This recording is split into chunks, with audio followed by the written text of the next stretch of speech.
what's up, all of you beautiful subscribers? Welcome back to the Chapple Show, and today we are going to be talking about Tesla's really rough earnings report, and things did not look good for Tesla in the last quarter after this earnings report came out. So let's just jump right into this here. Okay, so Tesla, as you guys know, the past couple of quarters has been a profitable company.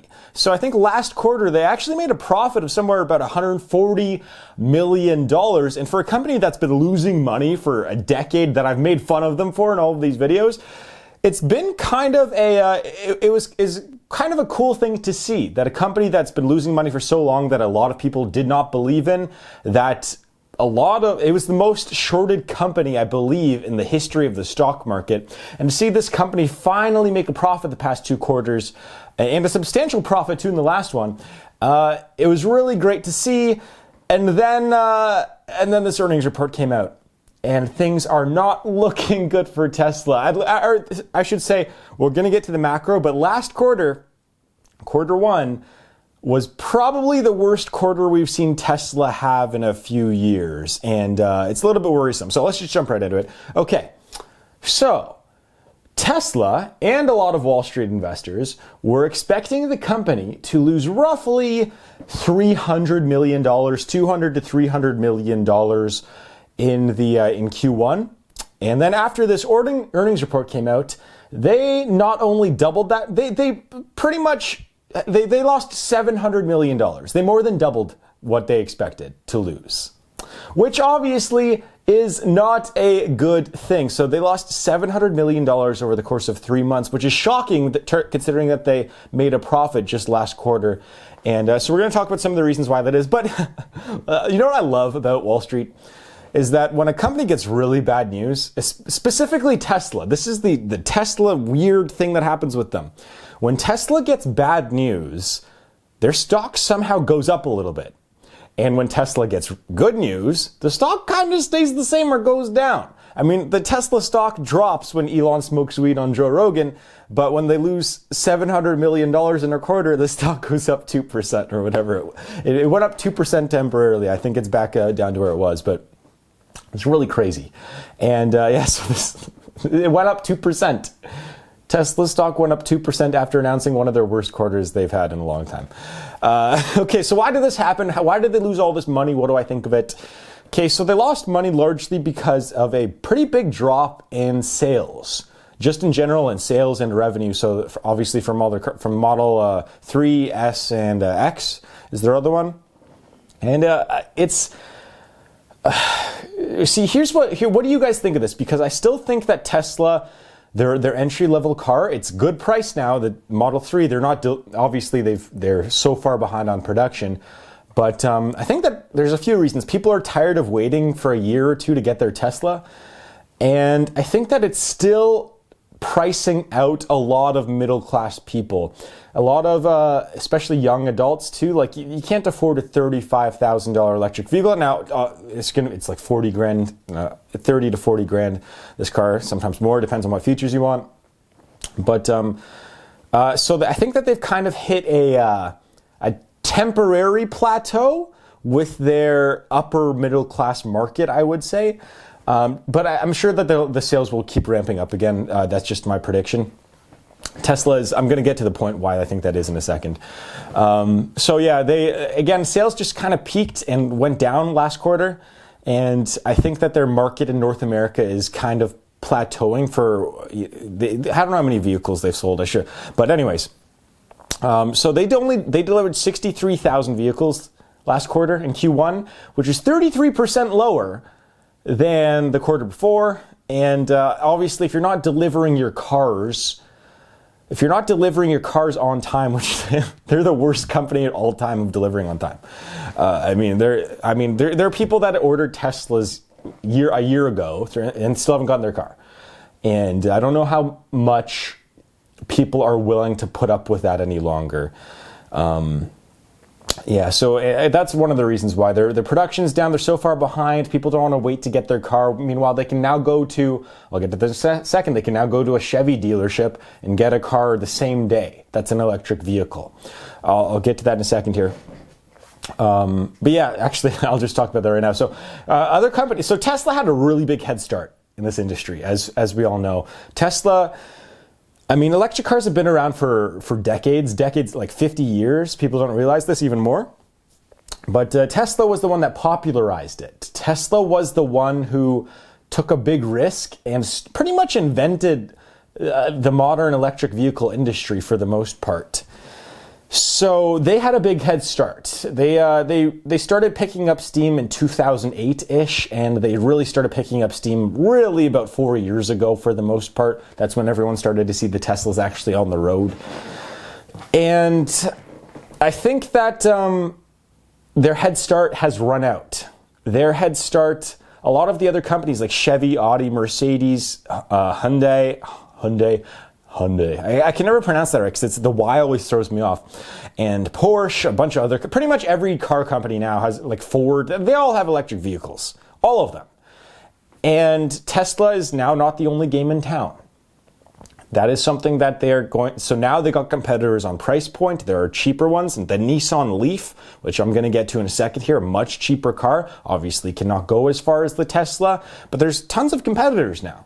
So now they have to, for the first time in their company life, really, they have to compete for market share a little bit. Now, Tesla, people don't really realize this though.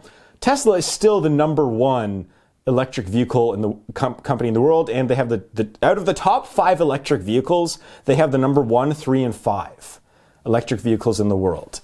And they own 12% of the market share of electric vehicles. The next closest company has 4, and the next closest company is actually called BAIC, Bake. I've never heard of them.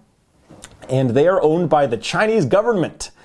They are a Chinese government electric vehicle company, and it's tough to compete with some of the stuff the Chinese government does, to be honest. It's, you know, they own a lot of companies out there, and it's just very strange to see a government own what is typically a private sector industry like the car manufacturing industry. Except during wartime when, you know, this is a different story but, you know, people don't really realize how influential Henry Ford was. And Chevy during World War II. It's kind of amazing. Go look that up for yourselves if you want to, or watch. I think I made a video on that on Joisk. I'm not on the Joisk YouTube channel. I'm not quite sure. I forget if I included that. Anyways, back to this. So Tesla owns 12% of the electric vehicle market. BAIC is second at 4.2%. Nissan is third with 4%, and then the next closest is like 2%. So or 2 or 3%, and then there's like 17. Every car manufacturer seems to have 2% of the industry. Yeah, actually, I think Tesla might actually have a little bit more of the industry, because I was looking at the specific models of the top 30 electric vehicle models, and I was just adding up the percentages. So they might own a little bit more. Maybe the report I was looking at was wrong, but pretty much what I'm just trying to say here is that they are still clearly the number 1 electric vehicle brand in the world, and that means something. Even if they're taking losses like this, that still means something. If you're the number 1 for brand, for sales, for revenue. That's a big thing. That's a really big thing. Yeah, so the next thing I wanted to mention here for this Tesla, so they're the number 1 brand, but here's the important thing is that it's a growing space still. There's still the vast majority of cars on the road are gasoline. If you account for worldwide vehicles, it's still like 99% of the cars in the world are gasoline, natural gas powered cars, and really only in the developed world is there any sort of electric vehicle industry, I guess. So they still have, that's what Elon mentioned. Elon mentioned that most of our growth from here on out for the next few years is probably, at least for the consumer cars, is going to be overseas. It's going to be in places like China, in Northern Europe, Norway. The number 1 car, not electric car, the number 1 car in Norway is the Tesla Model 3. Which is quite impressive. They're growing in the Nordic countries, in the Swedens, Scandinavian countries. So they're still growing in terms of revenue worldwide, but it was just a down quarter in my opinion. However, this is not saying that this is still nerve-wracking. So they have $2.2 billion in the bank. Tesla has $2.2 billion in the bank, and losing $700 million in a quarter. They can't have too many more quarters like this, man.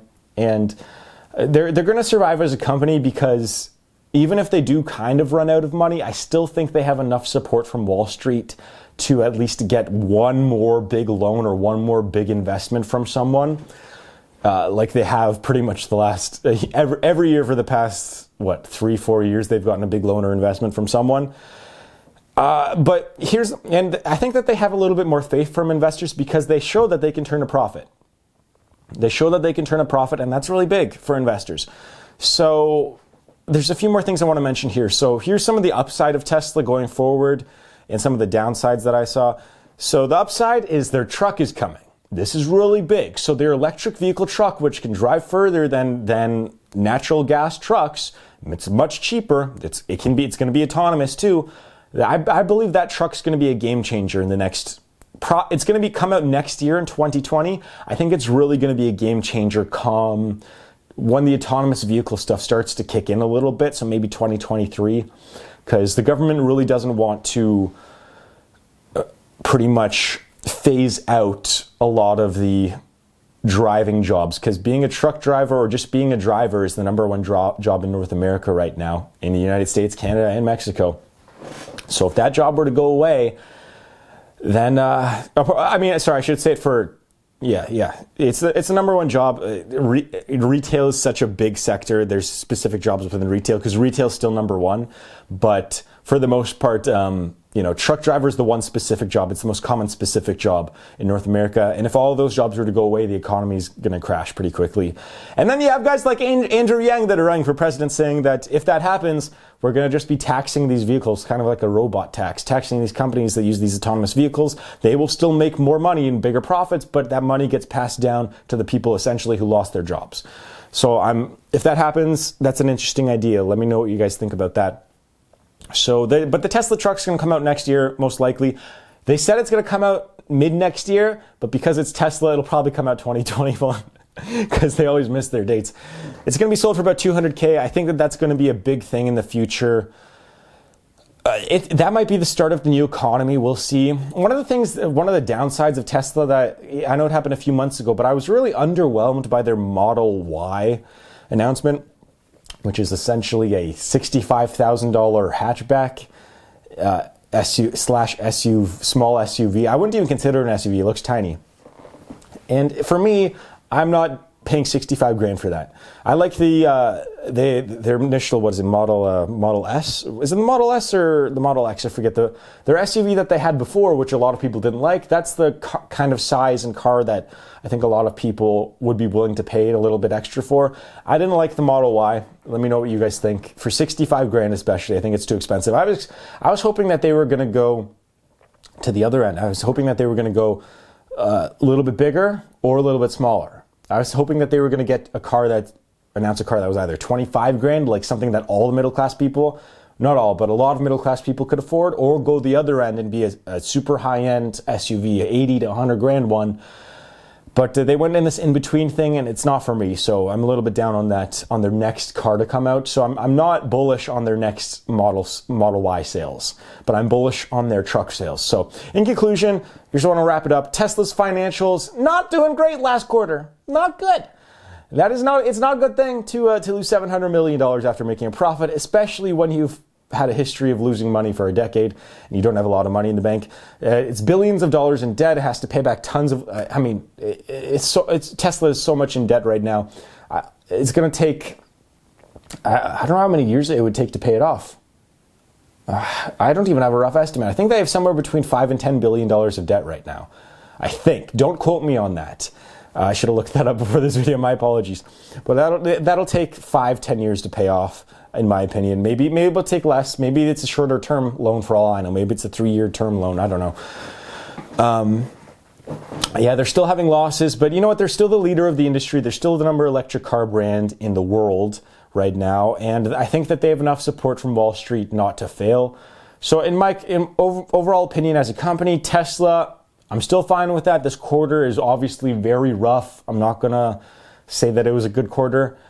This would be a wait and see stock for me. This would be I was more bullish on the Tesla stock, 6 months ago, right before they announced their profits. But 6 to 9 months ago, right before they started turning some profits. Even when he went on Joe Rogan, I was pretty bullish on him actually, and on the company. But now I'm a little bit hesitant. So I would be if you have the stock, I would say hold right now and just see what happens, because I think this could be a really big company long term. But it is a little bit worrisome. It's a little bit too risky for me to invest in them. So what are you guys going to do? Are you guys bullish on Tesla? Let me know in the comments down below. And that is going to wrap this video up. So I just want to make one quick announcement, is that the Jack Chapple podcast, I'm actually, the reason why I didn't make one in the last few weeks is because, well, first I had some life events going on that I had to deal with. The second of which is I'm switching over the podcast to the Joisk website, and I'm going through phase 2 of Joisk right now, which is very exciting. Phase 2 is, it's transforming into this site that, I don't know if I should announce this here actually. I don't know. I should wait probably.